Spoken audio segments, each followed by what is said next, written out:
Saudações a todos e a todas, de acordo ao horário do dia, ao horário em que se encontram. Me chamo Eugênio da Silva Evandeco, sou estudante de Relações Internacionais na Unilab e pós-graduado em Estudos Africanos e Representações da África no Brasil, pela UNEB. E o trabalho que trago aqui hoje para apresentar, compartilhar com vocês, tem como título Cinemas Africanos e o seu papel no processo de libertação do continente. Nesse caso, eu analiso uma obra que tem como título Sambizanga 1972, de Sarah Maldoror, uma caribenha afrodescendente, mas que o filme retrata o processo de independência em Angola, e ela traz essa narrativa, essa perspectiva narrativa anti-imperialista, destacando os maus tratos que a população sofria durante a administração portuguesa. Ou seja, esse trabalho que eu faço, analiso o contexto das lutas de independência em Angola e o cinema como elemento construtor da consciência política entre a população local para combater o colonizador, né? E nessa altura, nesse movimento político, esse filme se transforma como um mecanismo de grande potencial, porque ele vai ativar os sentimentos nacionalistas dentro do contexto angolano e principalmente em Portugal, né? Porque o momento de exibição da obra dentro do contexto de Portugal vai exacerbar um montão de políticas por parte das autoridades portuguesas de banir a exibição do filme, porque, segundo essas autoridades, o filme possuía um caráter político-militar muito forte e isso, de alguma forma, ia gerar no contexto de Portugal insatisfações por conta dessa vertente, né? Dessa vertente política. Para o desenvolvimento do trabalho, optou-se pela metodologia de abordagem qualitativa, né? Que combinou a pesquisa bibliográfica e documental. Então, para isso, privilegiou-se as mais diversas literaturas sobre o impacto da indústria cultural, dos meios de comunicação como a TV e cinema, no cenário internacional, além da história de formação dos Estados africanos, através das lutas de independência, entre outras várias literaturas relacionadas. Essa obra ela é muito interessante porque inaugura um momento na cinematografia africana que Mohamed Bamba chama de cineastas da independência, né? Justamente por essas obras trazerem uma perspectiva narrativa que denunciava as consequências do colonialismo em África, né?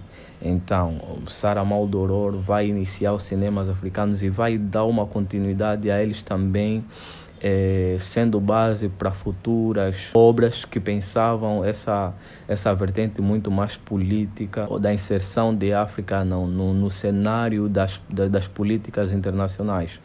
Então, o filme, como Angola encontrava-se sob a administração portuguesa ainda, ele foi filmado no Congo-Brazzaville, né?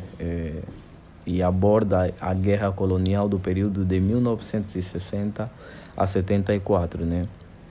Então ele está dividido em 3 linhas narrativas, que é a morte de um dos personagens principais, Domingos Xavier, né, que na altura foi acusado de pertencer a um grupo político de oposição ao colonialismo português, né, após uma sessão constante de tortura, e ele chega à morte. Então Sarah Maldoror faz essa denúncia em um momento em que, por exemplo, a Declaração dos Direitos Humanos já estava em vigor, né?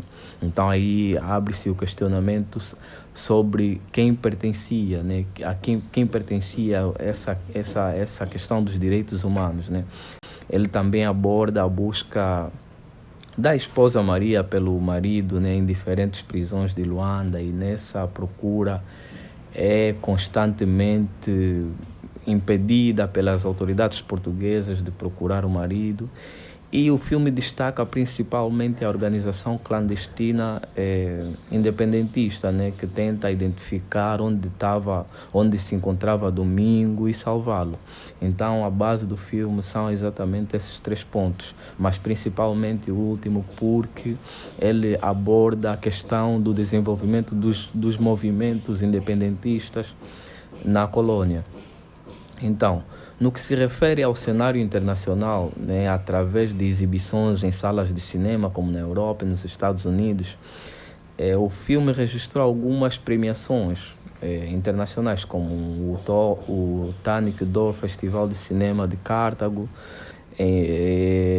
Ela foi distinguida também por 2 pontos principais, né, por dialogarem com um elemento muito interessante da geopolítica internacional, que é exatamente essa organização de movimentos que tentam pensar a independência, a tortura dos presos políticos pelo sistema colonial português, né, fazendo referência à Declaração Universal dos Direitos Humanos, como falei, e o descaso com a população.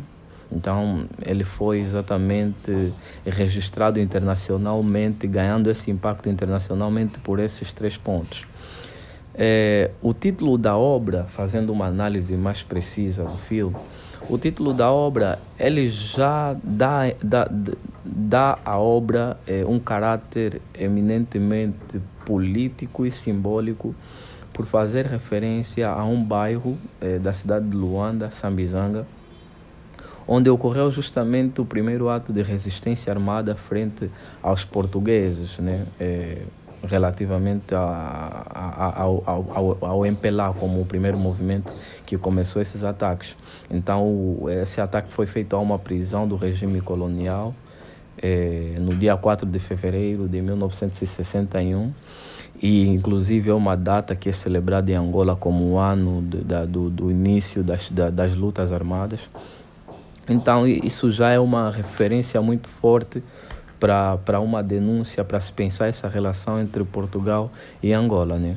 E após a produção do filme, após o impacto nas salas de cinema internacional, algumas literaturas, como por exemplo a de Alexandre de Souza Silva, Maria do Carmo Pissarra e o artigo de Paulo Cunha, com a colaboração da própria Maria do Carmo Pissarra, identificam algumas tensões evidenciadas em Portugal, né, com relação à obra.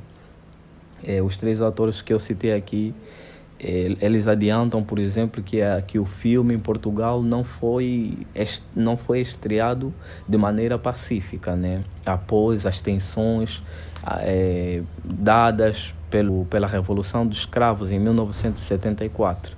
Então, o filme enfrentou inúmeras censuras em Portugal, e as autoridades portuguesas argumentavam que se buscava, por exemplo, impedir manobras da reação e por constituir propaganda de um dos movimentos emancipalistas ainda em guerra. Então, em volta disso, por receio, por medo de uma possível reação insurgente, Portugal cria uma comissão ad hoc para controle da imprensa, rádio, teatro, e principalmente banir a estreia dessa obra. E uma das desculpas, né, era que o filme, por exemplo, não podia ser exibido nas circunstâncias que se viviam, né, por conta dos grandes conflitos que se davam, os conflitos dentro das colônias, que desgastavam as autoridades portuguesas, e a própria Revolução dos Cravos, que já deixou fragilizado Portugal economicamente, socialmente e principalmente politicamente, né? Então, após esses todos conflitos, Portugal decide, no entanto, em 1974, por exemplo, dialogar com a Guiné-Bissau para a independência desse território em 24 de setembro. E Angola, no caso, atingiu sua independência em 1975, né? Então o filme teve, tal como as lutas armadas, teve uma grande influência para Portugal rever a sua política externa, né, com relação às suas colônias. Então, é basicamente isso que eu gostaria de mostrar, que eu gostaria de compartilhar com vocês. Aqui vai algumas referências para quem quiser dar uma olhada nessas obras e ter um contato mais próximo com esse contexto. E é isso, obrigado.